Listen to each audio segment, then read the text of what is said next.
On a quiet Tuesday morning in September 1953, in Pasadena, California, 29-year-old Barbara stood alone at her kitchen counter. Before her husband even opened his eyes, she was already dressed. Her hair was set. Her lipstick was on. The coffee was ready. What no one saw was that Barbara had been awake for 40 minutes, making it all look effortless. Nobody told Barbara these were rules. She just knew. Every woman did. Behind the peaceful picture of home was an invisible code. Some rules came from etiquette books. Others were passed from mother to daughter, with no room for questions. These were not suggestions. They were expectations, and there were consequences for breaking them. This is a countdown of 5 forgotten rules that shaped every waking hour of the 1950s woman, and disappeared without anyone announcing they were gone. Stay with me, because rule number 1 reveals the belief that held all the others together. To understand these forgotten rules, we have to understand the world that created them. After the Second World War, America was changing fast. Soldiers came home. New houses appeared. Families grew. There was hope everywhere, and with that hope came new ideas about what a woman's life should look like. During the war, many women had worked in factories, handled money, paid bills, and kept their homes running alone. But when peace returned, they were quietly expected to step back and smile while doing it. Magazines showed cheerful wives with perfect kitchens. Advertisements praised women who put their families first. Even neighbors watched each other closely, making sure everyone fit the picture. Little by little, people agreed on what a good woman looked like. And once that picture was set, few dared to question it. Because these rules did not live only in books. They lived in conversations, in raised eyebrows, and in the fear of what people might say. This wasn't just the background to these stories. It was the air every rule on this list breathed. Coming in at number 5, was a rule so common that most women stopped noticing it. You dressed for the neighbors, before you dressed for yourself. For Barbara, getting ready was never just about comfort. Before a trip to the grocery store, before answering the door, even before the postman arrived, she made sure everything looked right. Lipstick first. Hair in place. Shoes polished. And sometimes, gloves for the simplest errands. It wasn't vanity. It was armor. Because in the 1950s, appearance was a woman's first report card. People noticed everything. A wrinkled dress. Hair out of place. Leaving the house without makeup. Small things could start whispers, and whispers had a way of spreading. Women learned this lesson early.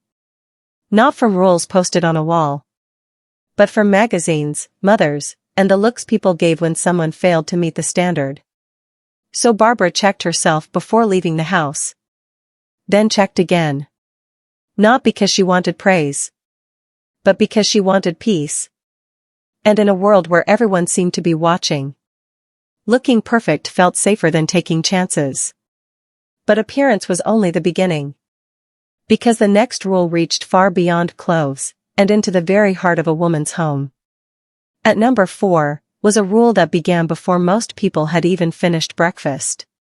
The home had to be ready, before 9 in the morning. For Barbara, the day started long before the clock reached 7. Beds were made. Dishes were washed. Breakfast was served. Children were fed, dressed, and sent on their way before her husband left for work. By the time the front door closed behind him, the house was expected to look calm and orderly. As if the day had barely begun. Women's magazines even had a name for this routine. The Morning Standard. Barbara's mother had a simpler name for it. Keeping house. She had learned it from her own mother, and Barbara learned it from her. Soon, the routine became so normal that she stopped thinking about it. It simply became part of who she was. And day after day, the house shaped Barbara's schedule. But in many ways, it shaped Barbara, too.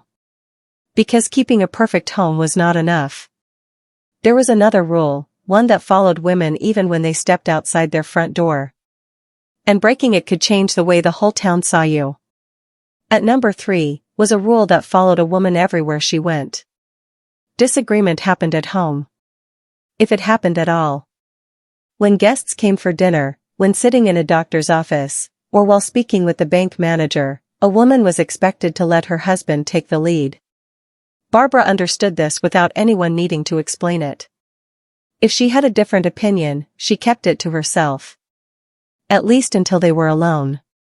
Speaking too strongly in public was seen as embarrassing. Not just for the wife, but for the husband as well. People believed a good marriage should look peaceful from the outside. Even small disagreements could bring raised eyebrows, or quiet gossip. So many women learned to smile, to nod, to stay quiet. And over time, silence itself began to look like grace. Neighbors praised women who seemed calm and agreeable. Few stopped to wonder what thoughts were left unspoken. Barbara often chose her words carefully. Sometimes she spoke softly. Sometimes she said nothing at all. Because in the 1950s, being right mattered less than looking respectful. But the next rule reached even deeper. Into the dreams many women carried quietly inside themselves. At number 2, the rules became harder to ignore. Because this one reached beyond manners, and into a woman's identity itself. When Barbara married in 1948, more changed than her last name. In certain ways, she almost disappeared on paper. Bank accounts, leases, credit. Important decisions were often placed in her husband's name. That was simply how things were done.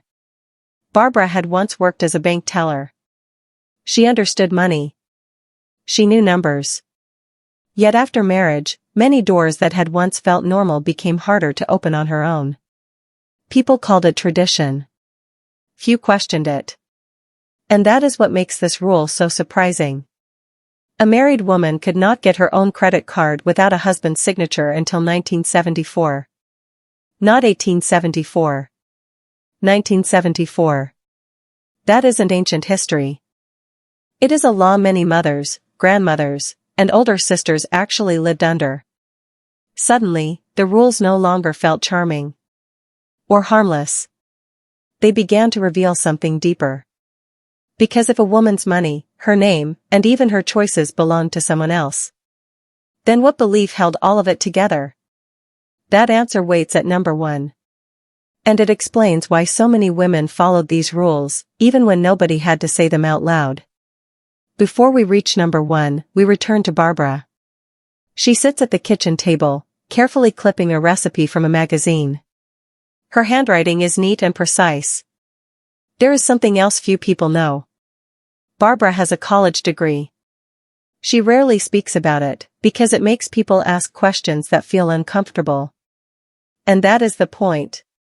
What you are about to hear is not just Barbara's story. It was every woman's story.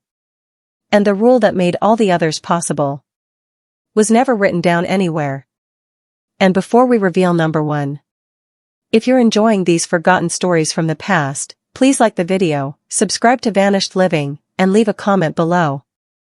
The most powerful rule was the one nobody ever had to say out loud. At number 1, stood a belief that gave life to every other rule on this list. Many people quietly believed that a woman's life was part of someone else's story, first her father's, then her husband's.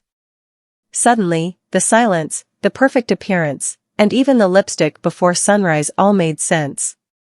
Not because women were weak, but because the belief itself was invisible.